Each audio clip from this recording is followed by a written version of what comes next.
अब देखिए आप लोगों के कमेंट्स भी कुछ आए हैं हुए हैं, तो हम कमेंट्स पढ़ लेते हैं। तो कमेंट्स में देखिए सबसे पहले ये किसी का है, मोहिनी का है। मोहिनी कहती हैं थैंक यू मैम।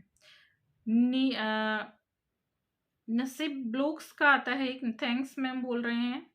और ये कह रहे हैं कि ma'am please KBS art exam part 1 syllabus बनाओ। अच्छा, केबीएस का सिलेबस ठीक है, मेरे लिए कुछ नया है, मैं आप लोगों के लिए केबीएस का सिलेबस देती हूँ, ठीक है। बट देखिए मैं केबीएस का सिलेबस इसलिए नहीं दे रही हूँ, मुझे पता है क्योंकि अभी केबीएस की वैकेंसी 2 साल से नहीं आ रही थी, तो थोड़ा सा हो सकता है कि कुछ चेंजेस हों। जैसे ही नोटिफिकेशन आएगा तो मैं बता देती हूँ। वैसे केबीएस में कुछ नहीं है, इंडियन आर्ट आता है, फिर भी मैं लेकर आती हूँ जो ओल्ड वाला सिलेबस है, अभी मैं आपको वही बताती हूँ, फिर जो न्यू आएगा फिर हम न्यू लेकर आएंगे, राइट। अखिलेश कहते हैं थैंक यू मैम। अच्छा, ये SBZ अनीता, मैम क्वेश्चन के अंदर का भी पढ़ाइए मैम, और ये क्वेश्चन हमेशा यूथ सॉल्व कराए।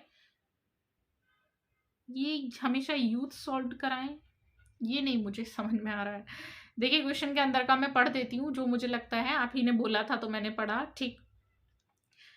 चलिए प्रिया कहती है nice video ma'am. Amrita Yadav कहती है मैम आपने ये स्टार्ट कराया ही है तो प्लीज कंप्लीट यूथ कराना, बीच में गिव अप नहीं। अरे भाई अनीता, अमृता, बीच में मैं नहीं छोड़ती हूँ, आप मेरे सारे वीडियोस देखिएगा, मैंने सारा ही पूरा कराया है, जो भी मैंने टॉपिक पकड़ा है उसको मैंने कंप्लीट करा है, बीच में कुछ नहीं छोड़ा है, ठीक है।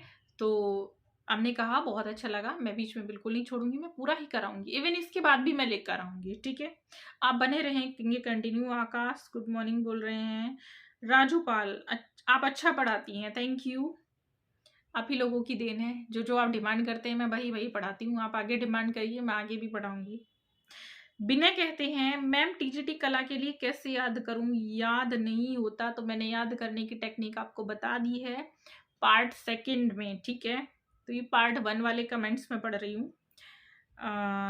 राजूपाल कहते हैं यूरोपीय चित्रकला पढ़ाएं मैम। राजूपाल मैंने पढ़ा दिया है यूरोपीय चित्रकला।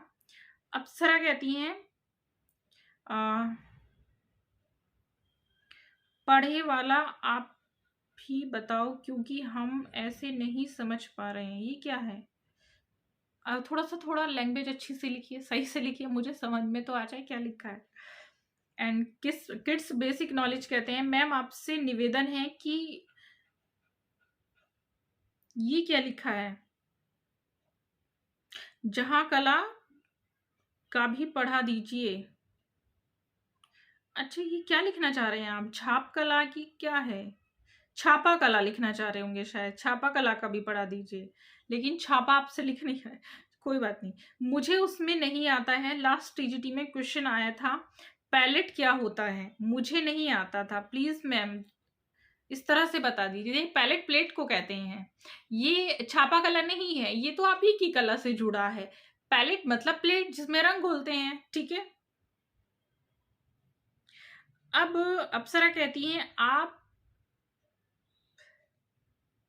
ये क्या लिखा है अप्सरा, मुझे नहीं समझ में आता भाई, क्या लिख रहे हो आप लोग, थोड़ा सा अच्छा सा लिखिए, ठीक। पता नहीं क्या लिख देते हो आप लोग, कब आ रहे हो। थोड़ा सा चाहे हिंदी लिखिए इंग्लिश लिखिए, लेकिन क्लियर लिखिएगा जो मुझे समझ में आ जाए, ठीक है। तो बस मैं इतना ही कहूंगी, पढ़ते रहिए, जो भी कमेंट्स है आपके, जो भी डाउट हैं, जैसे अभी लिखा किसी ने कि पैलेट नहीं समझ में आ रहा, तो ये चीजें हैं, मैं ये भी टॉपिक लेकर आऊंगी। इवन मैं तो आपको एक एक बेसिक भी लेकर आने वाली हूँ, आप ये पेपर सॉल्व करिए, उसके बाद मैं आपको जो बेसिक लेने वाली हूँ वो आपको कहीं पढ़ने को नहीं मिला होगा, ठीक है। तो ये सस्पेंस है आप लोगों के लिए, सस्पेंस ही रहना चाहिए। और चलिए आप पढ़ लेते हैं आपका जो क्वेश्चन पेपर